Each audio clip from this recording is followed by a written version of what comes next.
Antonio Gramsci pernah berkata bahwa hegemoni adalah penjajahan alam bawah sadar.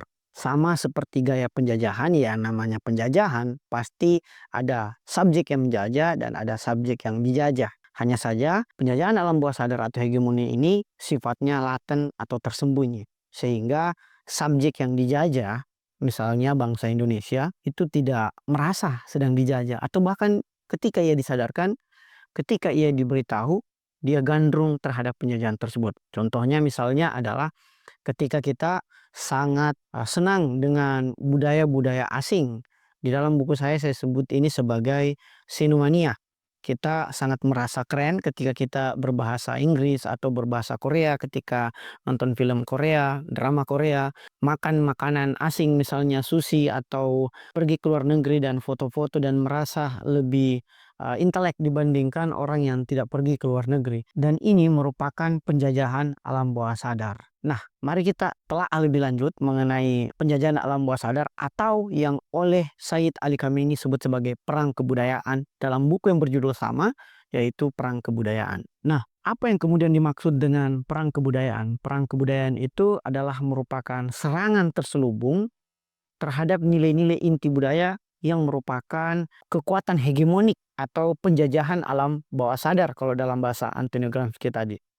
Adapun sifat dari perang kebudayaan ini selain laten atau tersembunyi, dia juga manipulatif.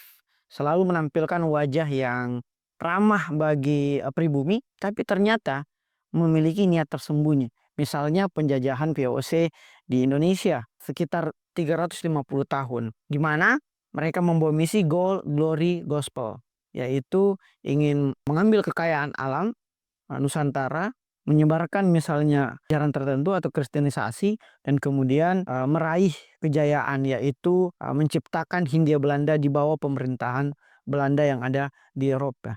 Maka dampaknya dari penjajahan alam bawah sadar atau perang kebudayaan ini adalah tentu akan melemahkan identitas kita. Kita misalnya sebagai pribumi akan sangat merasa inferior. Bahkan misalnya sampai saat ini ketika kita foto, menurut Prof. Bagus Mulyadi, kita sangat-sangat inferior. Kita foto dengan mengedepankan tangan dan menyilangkannya di bawah perut kita. Itu adalah gaya inferior. Misalnya kalau teman-teman lihat gaya orang Eropa berfoto, dia akan dengan sangat superior. Misalnya foto dengan bertolak pinggang, misalnya memusungkan dada dan sebagainya. Itu merupakan ciri-ciri dari penjajahan alam bawah sadar. Selain melemahkan identitas, penjajahan alam bawah sadar juga akan membuat kohesi sosial itu menjadi tercerabut. Dan tentunya akan membuat bangsa itu menjadi tidak mandiri. Nah, mari kita kemudian menganalisis anatomi serangan kebudayaan lebih dalam. Misalnya melalui fundasi dari perang kebudayaan itu. Tentunya ia akan menyerang nilai-nilai dasarnya. Apa nilai-nilai dasar dari kebudayaan? Tentunya adalah spiritualitas. Di mana misalnya kalau kita merujuk kepada penjajahan di Indonesia, Snok Hongrunyi, seorang Belanda yang kemudian ditugaskan untuk mempelajari tentang Islam di Indonesia, mengatakan bahwa Islam sebagai agama itu kita perbolehkan, tapi Islam sebagai politik kita harus berangus. Sehingga Snok Hongrunyi pula orang yang pertama kali melakukan segregasi sosial dalam kelas-kelas sosial Islam di Indonesia. Snok Hongrunyi pula yang menyematkan gelar haji bagi orang yang telah menunaikan ibadah haji. Padahal dulu tidak ada gelar haji itu. Mana ada misalnya Nabi Muhammad disebut sebagai Haji Muhammad, atau Haji Ali bin Abi Thalib, atau Haji Murtada Mutahari, nggak ada. Di Indonesia, gelar haji ini menjadi sebuah prestis sosial tersendiri yang diciptakan oleh Hongrunyi. Kenapa? Karena ia ingin menyerang nilai-nilai dasar kebudayaan, yaitu spiritualitas. Selain itu, yang diserang oleh perang kebudayaan adalah pilar-pilar dari kebudayaan, yaitu adalah melemahkan tokoh-tokoh kuncinya. Misalnya sangat diberangus dulu gerakan-gerakan Soekarno, gerakan Muhammad Hatta. Bahkan Soekarno berapa kali diasingkan.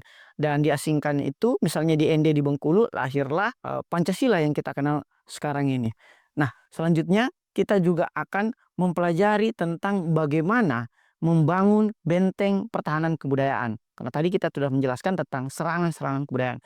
Sehingga kita perlu membangun benteng atau fondasi kebudayaan itu sendiri. Yang pertama, kita harus melakukan identifikasi terhadap budaya kita. Maka identitas budaya harus kita tonjolkan. Pelajaran-pelajaran mengenai local wisdom atau muatan lokal harus kita galakkan kembali.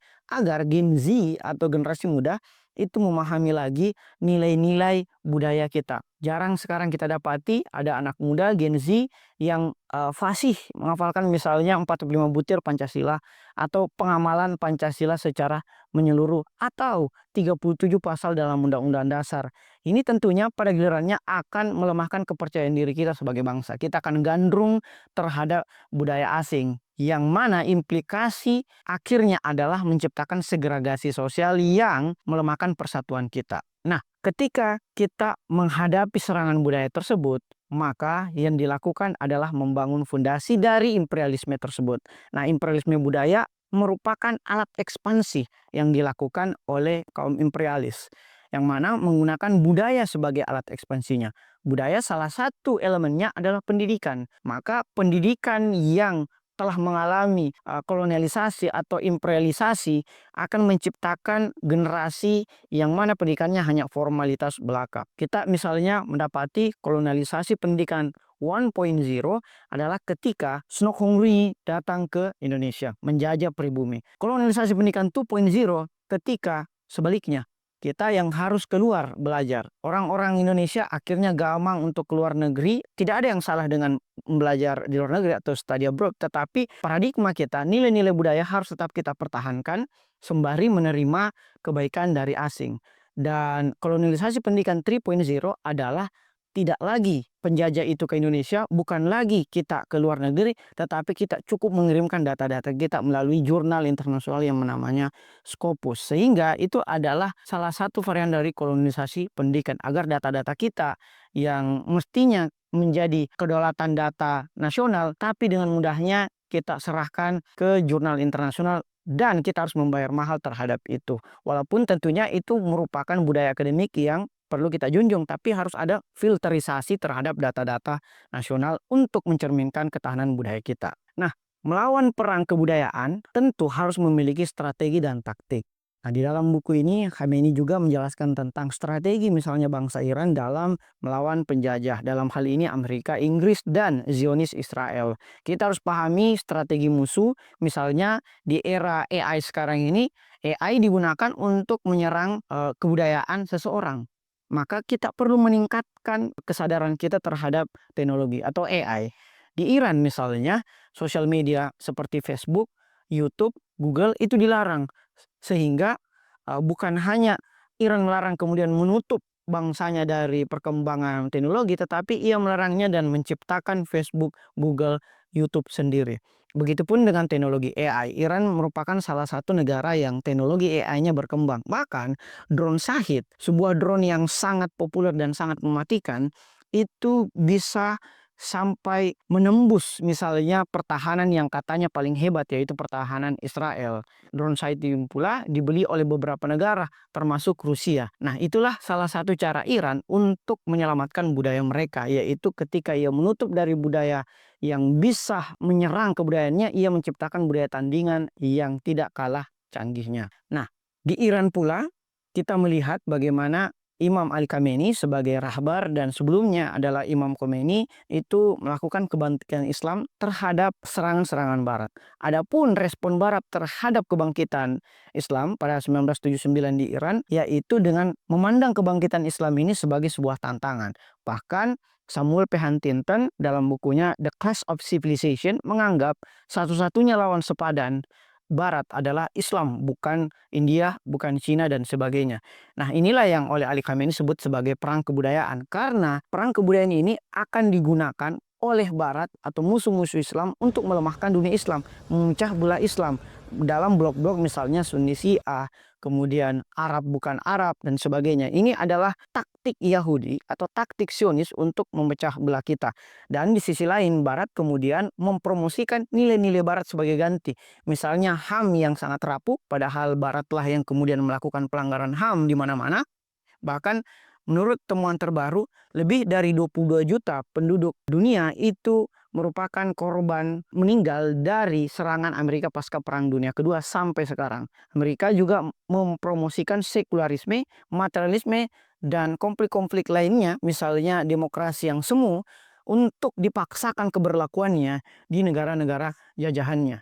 Nah, Iran di sisi lain justru memandang ini sebagai medan pertempuran perang kebudayaan.